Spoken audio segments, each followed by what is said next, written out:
సుమన్ టీవీలో మీ business promotions కోసం ఈ కింది నెంబర్ను సంప్రదించగలరు.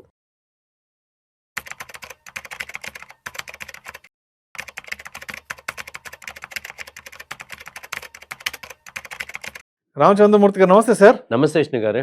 Welcome to Suman TV, welcome to Vishnu talks. Thank you అండి. So Ramachandramurthy garu, Indian stock market big bull edition లో భాగంగా ఈ వీడియోలో మనం ముకుల్ అగర్వాల్ టాప్ 10 హోల్డింగ్స్ గురించి కొంచెం డీటెయిల్డ్ గా మాట్లాడుకుందాం. ఏంటి అసలు ముకుల్ అగర్వాల్ యొక్క పోర్ట్ఫోలియో డైవర్సిఫికేషన్ ఎలా ఉంటుంది, ఆయన ఇన్వెస్ట్మెంట్ స్టైల్ ఎలా ఉంటుంది, ఇన్వెస్ట్మెంట్ స్ట్రాటజీ ఎలా ఉంటుంది, ఒక్కసారి ఆయన హోల్డింగ్స్ గురించి డీటెయిల్ గా చెప్పండి. అసలు తప్పకుండా సార్. ముందు అసలు ఈయన ముకుల్ అగర్వాల్ గారు ఎప్పుడు వచ్చారు, అసలు ఆయన ఇన్వెస్ట్ ఎప్పటి నుంచి ఏంటని చూస్తే ఆయన లేట్ 90s లో మార్కెట్లో ఎంటర్ అయ్యారు. అంటే 95, 97 ఆఫ్టర్ 95, 97, 98 ఆ టైంకి. సో ఇప్పుడు దాదాపు 30 years ఎక్స్పీరియన్స్ ఆయనకు ఉంది. అయితే ఆయన ఇన్వెస్ట్మెంట్ స్టైల్ వచ్చి అగ్రెసివ్ ఇన్వెస్ట్మెంట్, అలాగే ప్రాపర్ అనాలిసిస్ తర్వాత ఇన్వెస్ట్ చేస్తారు ఆయన. సో కాకపోతే ఈయన కూడా ఏంటి ట్రేడింగ్ కూడా చేస్తారు. ఈయన రెండు పోర్ట్ఫోలియోస్, ట్రేడింగ్ ఇన్వెస్ట్మెంట్ సెపరేట్ పెట్టుకున్నారు. ఈయన నుంచి తెలుసుకోవాల్సింది ఏంటంటే మనం ట్రేడింగ్ చేసే అకౌంట్ సెపరేట్, అలాగే ఇన్వెస్ట్మెంట్ సెపరేట్ పెట్టుకుంటే మనకి గ్రోత్ వస్తుంది. ప్రెసెంట్ ఆయన 2300 crores నెట్వర్త్ ఉంది. సో దానిలో టాప్ 10 కంపెనీస్ ఏమున్నాయని చూసుకుంటే, first intellect design arena intellect company, దానిలో 156 కోట్లు ఇన్వెస్ట్మెంట్. 156 కోట్లు ఇంటలెక్ట్ ఎరీనాలో. అవునండి. అలాగే పీడిఎస్ లిమిటెడ్ లో 123 crores ఆయనకు ఉంది ఇన్వెస్ట్మెంట్. తర్వాత రేమండ్ మన ఎప్పటి నుంచో తెలిసిన కంపెనీ, చూస్తున్నాం. 114 కోట్లు దానిలో ఇన్వెస్ట్ చేశారు. ఆ తర్వాత ఆల్కార్గో లాజిస్టిక్స్ లిమిటెడ్ 112 crores 112 కోట్లు దానిలో పెట్టారు. అలాగే రాడికో ఖైతాన్ 109 కోట్లు దానిలో ఇన్వెస్ట్ చేశారు. తర్వాత EKI energy services limited 101 crores. అలాగే గతి లిమిటెడ్ దానిలో 97 crores. ఇన్ఫోబీమ్ టెక్నాలజీస్ లిమిటెడ్ దీనిలో 90 crores. అలాగే మాస్టెక్ లిమిటెడ్ దానిలో 84 crores. అలాగే అపోలో పైప్స్ దానిలో 77 crores. ఇవి ఇన్వెస్ట్ చేసింది.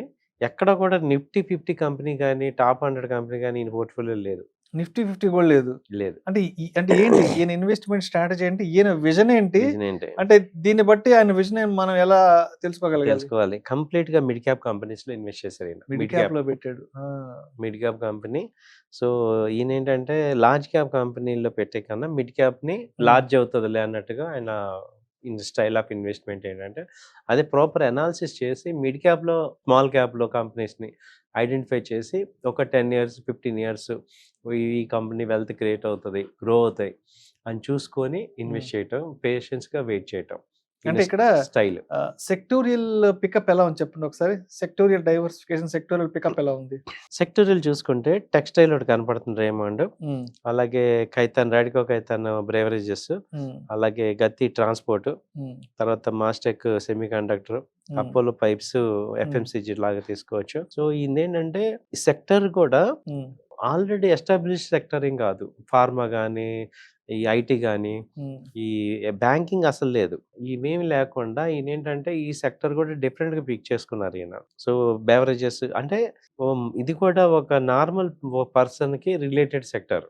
అంటే ఒక నార్మల్ పర్సన్ ఎక్కువ వాడేవి టెక్స్టైల్ ఉంది, అలాగే ట్రాన్స్పోర్ట్ ఉంది, అలాగే బెవరేజెస్ ఉన్నాయి. సో మేజర్గా ఇలాంటివి పెట్టుకొని, ప్లస్ టెక్నాలజీస్లో ఏంటంటే హై ఎండ్కి వెళ్లకుండా ఇన్ఫోబీమ్, తర్వాత ఈ మాస్టెక్ ఈ టైప్కి వచ్చారనమాట.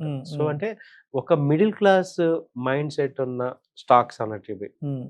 ఇప్పుడు ఈయన మైండ్ సెట్ అంతా కూడా ఒక మిడిల్ క్లాస్ కంపెనీస్, అంటే మీడియం కంపెనీస్ ఏదైతే ఉంటాయో ఆ మైండ్ సెట్లో ఉన్నారు. దానిలో కూడా కోట్లు సంపాదిస్తున్నారు. అంటే మనం ఇప్పటిదాకా ఏం మాట్లాడుతున్నాం, నీ కోట్లు కావాలంటే ఇన్ఫోసిస్ కొను, టీసీఎస్ కొను, విప్రో కొను, లేకపోతే ఈ గెయిన్స్ కంపెనీసే కాకుండా మిడ్ క్యాప్ కంపెనీస్ లో కూడా లాంగ్ టైం ఉంచుకుంటే అవి కూడా గ్రో అవుతాయి అనేది మనకు అర్థమవుతుంది. అండ్ ఇక్కడెక్కడ అసలు బ్యాంక్ నిఫ్టీ ఎక్కడ కనిపించట్లేదు కదా, బ్యాంకింగ్ స్టాక్స్ లేవు, బ్యాంకింగ్ లేదు. తర్వాత ఐటీ ఇండెక్స్ కూడా ఎక్కడ కనిపించట్లేదు.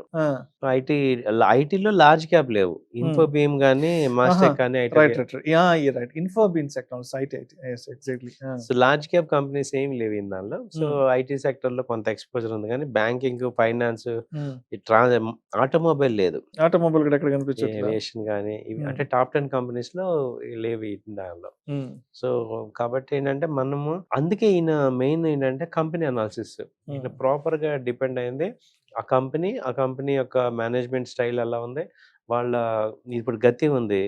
అదేం Hmm. Transport company. సో, అసలు మేనేజ్మెంట్ స్టైల్ ఎలా ఉంది, లాంగ్ రన్‌లో ఎలా ఇన్వెస్ట్ చేస్తున్నారు, వాళ్ళెలా గ్రో అవుతున్నారు, దీని మీద ఎక్కువ ఫోకస్ చేస్తున్నారు. Hmm. కాబట్టి మనం కంపెనీ మిడ్ క్యాప్ కంపెనీస్‌లో దీన్ని బట్టి అర్థం చేసుకోవాల్సిందేంటంటే, మనం బాగా అనాలిసిస్ చేయగలగాలి.